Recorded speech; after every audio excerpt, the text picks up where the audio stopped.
The kingdom of Valora once shone brightly like the heart of the world. Towers gleamed under the sun, and the fields stretched green and wide. Children played along the riverbanks, and the people laughed freely. But those days were gone. Now the land was a sea of smoke, and the air was thick with the scent of ash. The walls that had guarded the capital for hundreds of years were broken and blackened. The wind whistled through their cracks, carrying the sound of distant drums. On those ruined walls stood Queen Alara.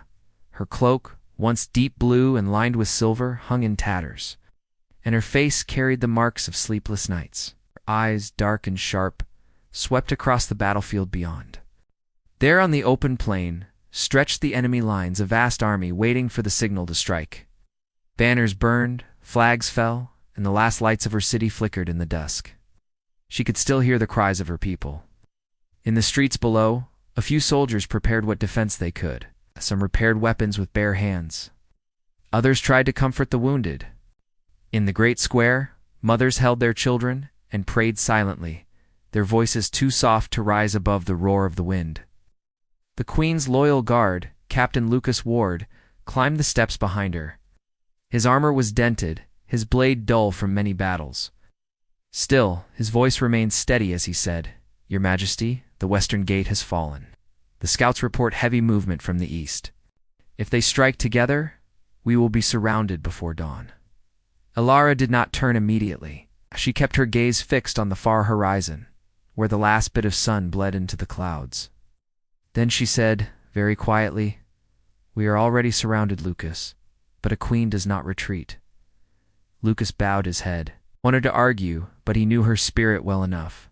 She would never flee. He stepped forward, watching her closely, and his heart ached with both pride and worry.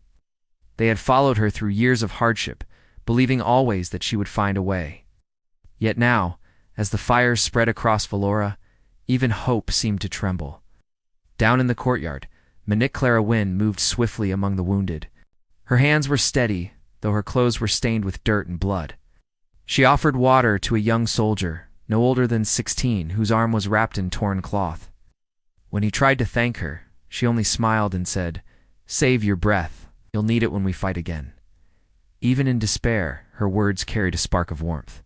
That night, the Queen gathered the last of her advisors in what remained of the royal hall. The great banners were torn, and the roof leaked from broken stone. Round a small fire, the group formed a circle. Lucas Clara, 3 elder generals, and a few messengers, these were all that remained of the council that once ruled thousands. One of the generals, Marcus Hale, spoke first. "Your Majesty, the enemy will not spare us. We have sent riders for help, but none have returned. We should prepare to surrender before they destroy what's left." The Queen's eyes lifted to him, bright with quiet strength. "Surrender means the end of our people," she said. "I will not sign away their freedom." The room fell silent. The fire cracked softly. Even Lucas felt his heart grow heavy.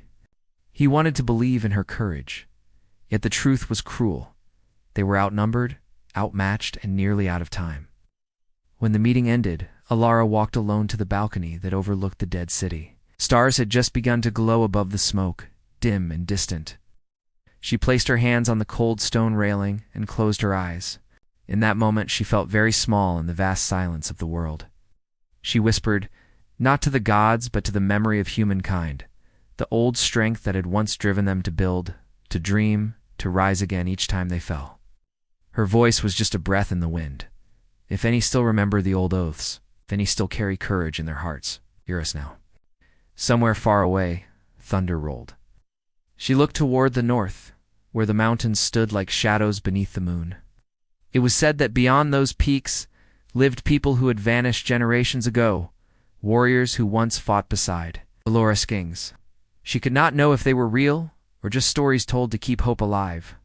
But hope was all she had left, and it burned quietly inside her, like the last ember of a dying fire. As dawn approached, Lucas found her still standing there, eyes fixed on the hills. He did not need to ask what she was thinking. For the first time in many weeks, there was a faint light behind her tired gaze. The Queen spoke in a calm voice. "They will come," she said. Lucas looked north as well. The mountains were silent, the plains were empty. Yet something in her tone made him believe again, if only for a moment. The queen might have lost her kingdom, but not her spirit. And sometimes, that spirit alone was enough to wake the world. The sky above Valora was a low gray curtain, heavy with smoke. The city was quiet except for the distant cries of soldiers and the crack of falling stone. The once proud cathedral in the heart of the capital was now a broken shell. Half of its roof had caved in, and the grand windows that had once shimmered with colored glass were shattered into glittering dust. In that silence, Queen Alara walked through the ruins alone. Her steps echoed against the empty walls. The floor was layered with ash, dust, and the faint scent of oil and blood. She reached the altar. What little of it remained. The white marble was cracked and black at the edges where fire had touched it. She knelt down beside the statue that had once been tall and bright. Now, its face was broken, one arm missing. Alara placed her hand on it and bowed her head. Her lips moved quietly, though no one else could hear her words. They were not prayers for mercy, but for strength. Behind her, boots scuffed softly against the stone. Captain Lucas Ward stepped into the light of the fires flickering through the broken windows. He had a fresh line of dirt down his cheek, and his once bright armor looked dull and worn. He stopped when he saw the queen. "Your Majesty," he said gently, his voice low, "you should rest. Clara says you have not eaten." Alara did not lift her head. "Rest will not change what waits for us, Lucas. The walls have fallen. The enemy stands at every gate. I cannot sleep while my people bleed." Lucas walked closer. He wanted to argue, to say that even queens must rest, but something in her tone stopped him. He looked around the dark hall and saw what she saw. The silence of a dying kingdom. The prayers that no longer reached the sky. He sank to one knee beside her, not out of formality, but because he too felt the weight pressing down on the air. Outside, thunder rolled far off in the north. For a moment, both of them looked toward the jagged hole in the ceiling. Clouds drifted across the stars. The sound might have been storm or battle. It was hard to tell. Then the voice of Clara Wynne echoed down the hall. "Lucas, the fires have reached the lower quarter. We need water and more hands." Lucas rose at once and turned toward the door. The queen stood too, her cloak moving in the rising wind. "Go," she said. "Help them. I will be there soon." As Lucas ran out into the burning street, Alara walked to the shattered doorway that opened to the square.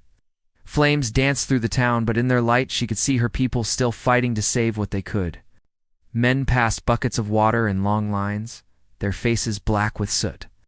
Women helped carry the wounded into what shelter remained. Children clung to one another, but did not cry. Clara was at the center of it all. She had torn cloth strips from her own cloak to bind wounds. Her hair was tied back, her face pale but firm. She moved quickly from one injured soldier to the next. Her hands were marked with blood and ash, but still she smiled at those she helped. "You're not done yet," she said softly to one man as she tied a bandage around his arm. "You'll stand again when the sun does." Alara stepped down into the crowd, her presence drawing quiet attention. People turned to look at her, their faces streaked with tears and dirt. The queen stood tall, though her own body trembled from hunger and exhaustion. "We are not finished," she said loudly enough for those nearest to hear. Her voice carried through the square, rising clearly above the crackle of fire. "They think we have lost everything, but they are wrong. We still have our hearts, and while they beat, Valora stands." A murmur of strength rippled through the people like wind stirring coals. Lucas returned, his hands blackened but eyes bright again. He had heard those words, and for a moment the fire seemed to burn less wildly. Even in darkness, the queen could still light the spark of courage. When the chaos quieted, Alara climbed back to the broken tower above the hall. She could see far across the plains the glow of enemy camps like fallen stars on the horizon. She knew they would come soon. Maybe by dawn, maybe sooner. Yet as she watched the lights, her hand went to her heart. She thought of the stories her father once told her as a child, of the northern warriors who swore to come when Valora called. The oath was older than memory, older than the walls of the capital itself. "Help will come," Lucas had said earlier. She had not answered then, but now, alone on the tower, she whispered the words again to the night. "Help will come." In the far distance, far beyond hearing, something moved beneath the clouds. A faint light flickered once, and then disappeared. Queen Alara could not tell if it was lightning or something else. Still, she did not look away. Her eyes stayed on the north while behind her the city smoldered quietly, waiting for either rescue or ruin. The wind was cold on her face. The world might see only a dying kingdom. But she felt something stirring, a pull in the air, like the deep breath before a storm. And for the first time in a long while, she did not feel alone. The night over Valora was long and quiet after the fires had dimmed. Smoke drifted slowly between the towers, and only the footsteps of tired soldiers broke the stillness. The city slept uneasily, each person waiting for the next sound of battle. Queen Alara sat by a small lamp in what remained of her throne room, writing a message at her wooden desk. The paper trembled now and then from the rumble of far-off thunder. She wrote slowly and clearly, her hands steady, though her body was weary. She was sending one last call for aid. Her words were simple, like her hope. The message spoke of courage, of a promise made long ago between the kingdom of Valora and the people of the north. She sealed it with the royal mark and handed it to a young messenger who looked barely older than 15. His eyes were wide with fear, but also with the wish to serve. "Ride north," she told him. "Do not stop, no matter what you see behind you. Give this to anyone who still remembers the old days." The boy nodded, his jaw set with quiet bravery. A few minutes later, the sound of his horse's hooves faded into the dark, leaving only the sigh of distant wind. When the Queen turned back inside, Captain Lucas Ward stood near the door. "You still believe they live out there," he said gently, not as a leader, but as a friend. Alara met his eyes. "Belief is all that keeps us standing, Lucas," she said. "If I stop believing, the city will stop breathing." Lucas bowed his head. He did not argue. Could see in her face that she had something stronger than fear. It was not blind hope, but a fire that refused to die. Morning came quietly, dull and gray. The smoke rising from the ruins made the air thick. The soldiers of Valora worked without speaking. They built new walls from broken stone and dragged what weapons they could find from fallen towers. Clara Wynne moved among them, handing water and light words of courage. She was everywhere at once, caring, binding wounds, lifting heavy hands. At the edge of the city, where the road met the open plains, a group of guards kept watch. They could see far, but only the empty land stared back. Not a sign of movement. No answering light. Every hour felt heavier than the last. Back in the city hall, Alara met with her council again. General Marcus Hale sat across from her, his face as grim as the shadows that filled the room. "If there is no help by tonight," he said, "we must retreat to the hills. We can hide the Queen and a few hundred lives. The rest we cannot save." The Queen looked at him and shook her head. "I will not run. If I leave the people, then what am I queen of? We hold until the very end. If help does not come, then we fall standing." Some of the officers exchanged tired looks, but none dared to argue now. They had seen what her courage did to the hearts of common soldiers. Even a losing fight felt like something worth dying for under her command. As the sun dipped low, a light wind began to sweep across the plains. Lucas, standing on the north wall, narrowed his eyes against the dust. At first he thought it was only the mirage of heat, but then he saw it against something moving beyond the hills. He called for a spyglass and peered through the smoky horizon. His heart thudded once, hard. He saw shapes rising through the haze. Not the dark lines of the enemy, but the gleam of old armor and banners so faded they looked gray. There were machines rolling behind them. It's great engines that bore the mark of the old Republic, the one that had vanished generations ago. "By the stars," he whispered. They came. He ran down the stairs and through the streets to the Queen, who stood in the square with her people. "They came, Your Majesty," he said breathlessly, "from the north." The oath was not forgotten. For a heartbeat, Alara only stared, unsure if she had heard him right. Then she climbed the nearest wall and looked out for herself. The sight made her chest ache with relief and pride. The warriors of the forgotten north were marching toward Valora, their numbers smaller than legend had told, but every one of them looked carved from stone and memory.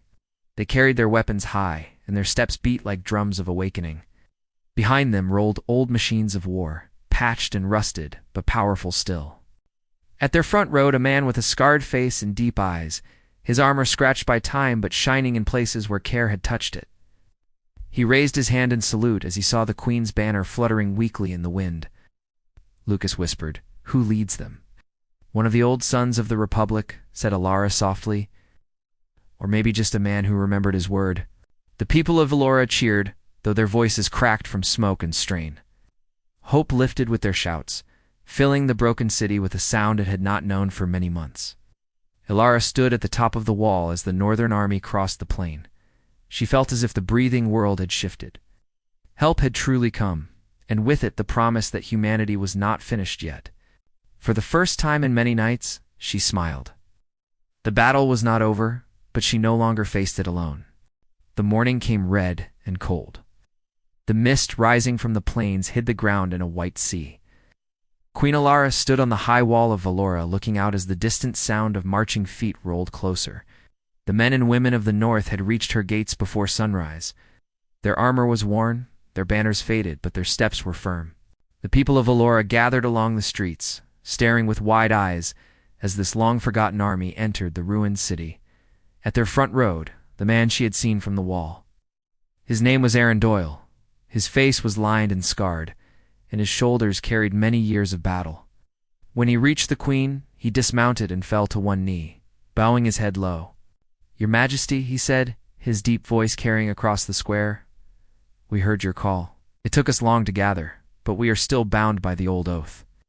The House of Valora once sheltered us in our time of need. We have come now to repay that debt."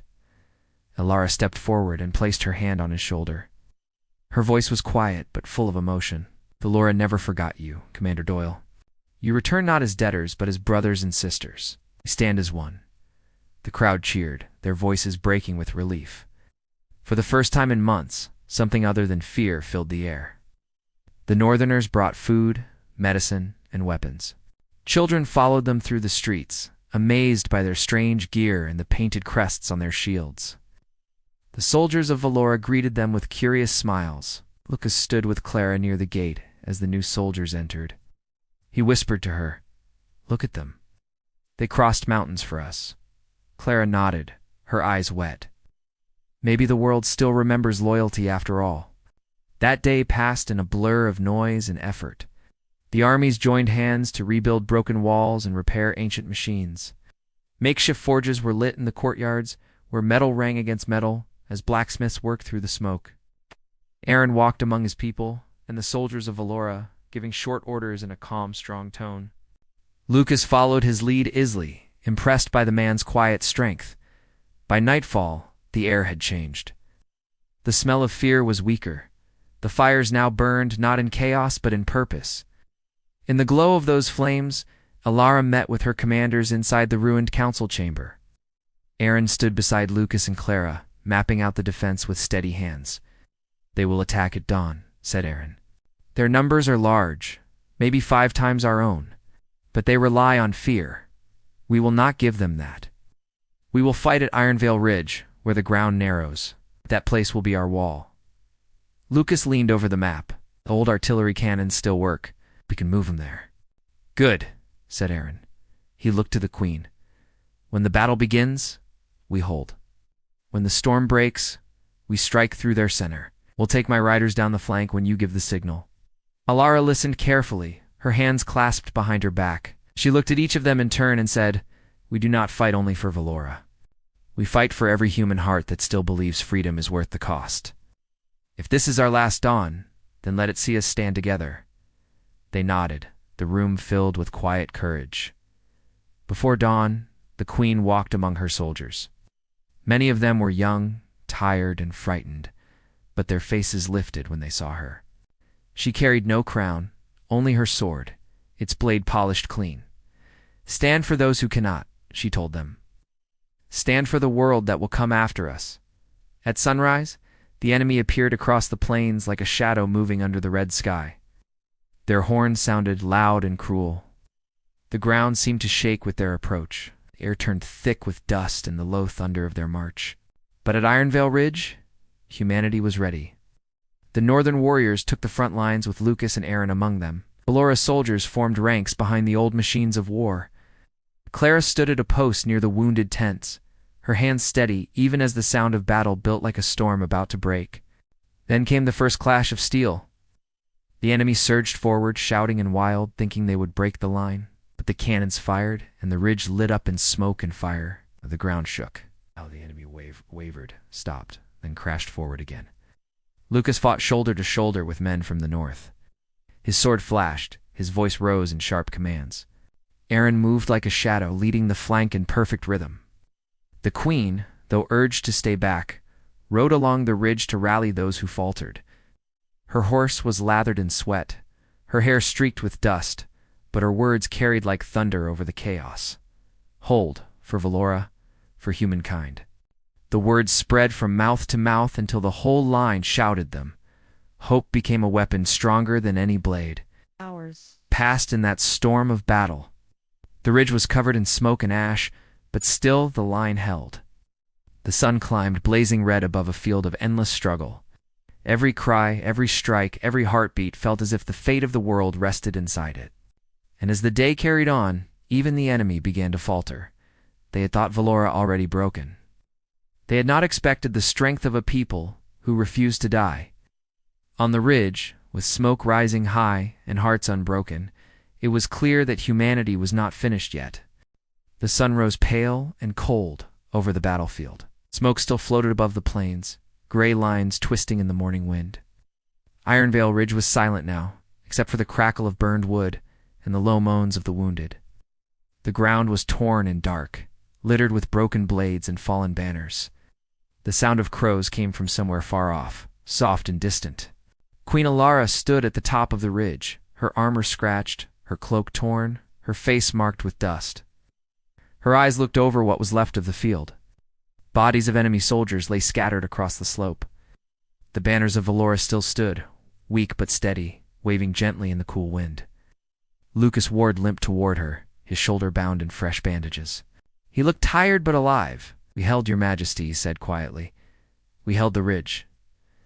Alara turned to him slowly. Her face was calm, but there was a deep look in her eyes, a mix of grief and pride. "At what cost, Lucas?" she asked softly. He looked around. So many had fallen, too many. But the people of Valora were still there. The Northmen had kept their word, and in the silence of the dawn, their survival felt like a victory even greater than 1,000 battles won. Aaron Doyle walked up the ridge behind them, his armor black with ash. His sword hung loose in his hand, the edge bent and chipped. He was breathing heavily, but his voice was steady. "The Dominion is broken," he said. "Their commander is dead. The rest have fled north." The queen nodded, her eyes on the horizon where the enemy had vanished.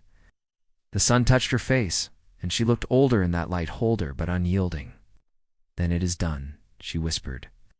All around them, the soldiers of Valora were rising from the ground like ghosts brought back to life.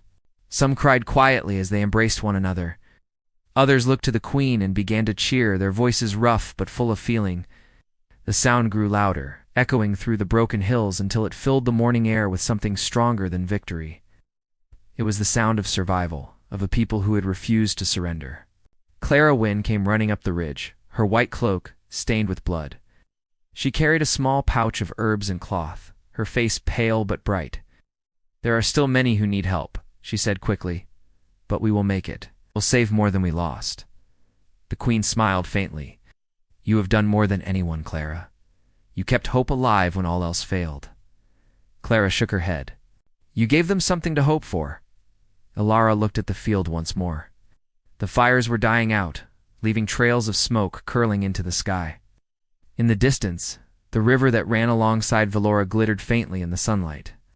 For the first time in many months, the land seemed to breathe again. Later that day, the queen stood before her people in the city square. The walls of Valora were blackened, its towers wounded, but the streets were full of life. The wounded rested on blankets. Children carried water to the soldiers. The Northern Army stood side by side with the people of the city, no longer strangers but family. Aaron stood at her side. Lucas and Clara were behind them. People gathered before her in silence, waiting for her words. When she spoke, her voice was clear and warm. "Today we rise again," she said. "It's not as broken survivors, but as builders of a new world. They tried to end us, but we are still here. We are proof that humankind cannot be buried by fear." The crowd began to cheer softly. Tears shone on many faces, but so did smiles. Alara lifted the old banner of Valora. its colors torn, but still bright enough to reflect the light. "This banner is not just ours," she continued. "It belongs to all who stood with courage, to all who believe that even in darkness a spark of hope can still burn. That spark is what makes us human." Aaron bowed his head. "We will rebuild with you, my queen. The North will stand by Valora as long as the wind still touches our mountains." Alara looked at him and smiled. "Then the world will never forget what we did here." As the sun began to set, the last fires of war turned to faint embers. The people started to clear the ruins, lifting the fallen stones from the streets, planting flags over the graves of friends and family. Music soon rose quietly from somewhere in the city, a soft tune that told of home, courage, and remembrance. Under the red golden glow of dusk, Queen Alara climbed once more to the castle wall. From that height she could see the plains stretching far beyond the horizon. The air was clean again. The distant forests shimmered under the sun.